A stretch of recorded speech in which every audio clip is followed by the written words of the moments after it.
Welcome to the notes on compound inequalities. After this lesson, you guys will be able to solve compound inequalities. So let's take a look at the word compound. For English majors, maybe that refer to the word compound words, two words put together to make one. This is going to be compound inequalities, means we're going to be solving two inequalities and writing it as one answer. Okay, now intersection versus union, those are the two terms you've got to have to understand. Okay, this is the symbol for intersection. It's an upside down U. All right, and the symbol for union is a capital U. Now, intersection means the word and. So what's in both? All right, and the word union is what's in either. All right, if we have two sets. So let's take a look at a simple example just to kind of explain it. If set A has the numbers 2, 4, 6, and 8, all right, and set B has the numbers 3, 4, 5, and 6, what numbers are if it would ask for A intersection B, what numbers are in both? And if you look here, what numbers are in both? Like here's a 2, but 2's not in the other side. Oh, 4 is in here and here. All right, and 6 is in both. So A intersection B would be the numbers 4 and 6. That's what we mean by an intersection or and, okay? What numbers are in A and B? 4 and 6. Okay, now let's take a look at A union B. What does that mean? That means what's in A or B. So literally, this is just what's in either one. Okay, so 2 is in A, all right? 3 is in B, that's an or. 4 is in both. You don't have to write it twice, okay? You just have to write it once. 5, 6, and 8. That would be A union B. Those are the numbers that are in either A or B. Okay, that's why we say or. It's just basically listing out all the numbers. Okay, now that we know the difference between and or, we're going to solve and graph compound inequalities. So there's the first one you see. X minus 3 is less than or equal to 2, and x plus 2 is less than or equal to 5. So all we're going to do is we're going to solve each individually. And then we're going to graph them together, and that's how we'll get our answer. So if I want to solve x minus 3 is less than or equal to 2, I'm just going to add 3 to each side. So add 3, add 3. So my final answer for that would be x is less than or equal to 2 plus 3 is 5. On the other side, I'm going to solve x plus 2 is greater than or equal to 5. So I'm just going to subtract 2. So my final answer is x is greater than or equal to 3. So what I like to do is graph each individually, then we're going to kind of write it down as one graph. So if x is less than or equal to 5, well, here's 5, less than or equal to, that's all of this graph. Okay, then we come over here as x is greater than or equal to 3. Well, here's 3, greater than or equal to, it's all of these. Okay, so now we've got to check which parts are on both.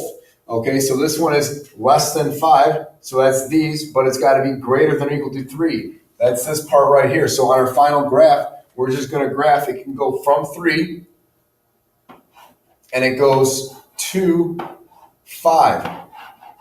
Those are the numbers that satisfy both conditions. All right, it's got to be in both x less than or equal to 5 and x is greater than or equal to 3. So that's how this would be our final answer. And if we're going to graph that, it goes from 3 to 5. All right, and that's our answer in interval notation. Okay, we're looking for the intersection of each graph. Which part is on both? Okay, that's and. All right, so sometimes they'll just write it like this. Sometimes they'll write it like this. This is an and statement right here. Okay, this is an and compound inequality. They have it written as one inequality. What I like to do is you can see that this 4 minus x is in both inequalities. It's in the one on the left and the one on the right. So I like to rewrite it as two separate inequalities and solve.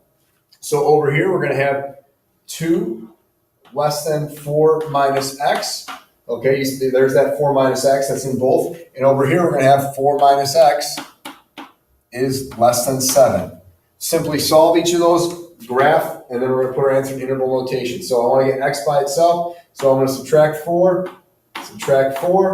So I'm going to have negative 2 is less than minus x. Okay, now we got to watch we want to get x by itself. So we're going to divide by negative 1, divide by negative 1. When we do that, we're going to get negative divided by negative, which is a positive. All right, now the sign will switch because we divided by a negative, so that's positive x. But when I graph, I like to have the x on the left, so I'm going to put it back. X, the sign switches again because I'm switching the order. So there's my final answer for that one. Over here, I want to get this minus, it's again, subtract -4. Subtract -4, so I have minus x is less than 7 minus 4 is 3. Divide by that -1. So when I regraph this thing, it's gonna, or when I solve, it's gonna be x is, the sign has to switch, so it's greater than, see that's a -1, so it's greater than -3. Sorry, -3. Graph each of these and see where they overlap. So x is greater than 2. All right, x is less than 2. So here's 2. It doesn't include 2, so that one goes this way. This one right here, x is greater than -3. Again, doesn't include -3, so we're going to go here. Where do we overlap? Well, you can see that it's greater than -3, but it's got to be less than 2. It's this part right here from -3 to 2. That's in both, so that's how I'm going to graph it. It's got to be greater than -3. Oops, all right, but it's got to be less than +2. So that goes from here to here. Write our answer in interval notation. Just read it left to right, just like we have been. So it starts at -3. It goes to +2, and those are parentheses. Last one, really simple. It's ORs. Okay, we solve the same one, each inequality individually. So this one, I want to subtract 5. Subtract 5. So I'm going to have 3x is less than or equal to -4 minus 5 is -9. I'm going to divide by 3.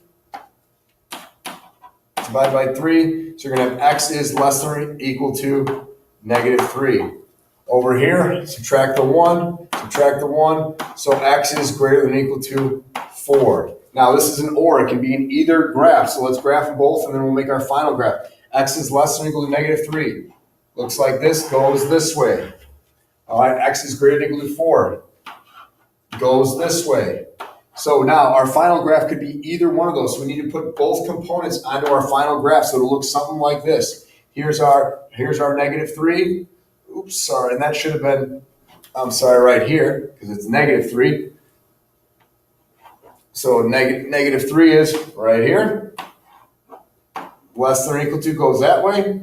And then greater than or equal to 4 goes this way. So our final interval notation, we read left to right. So it goes from -infinity to -3. It includes -3. Or we literally write or, and it goes from 4 to infinity. So that is interval notation for a compound inequality involving or.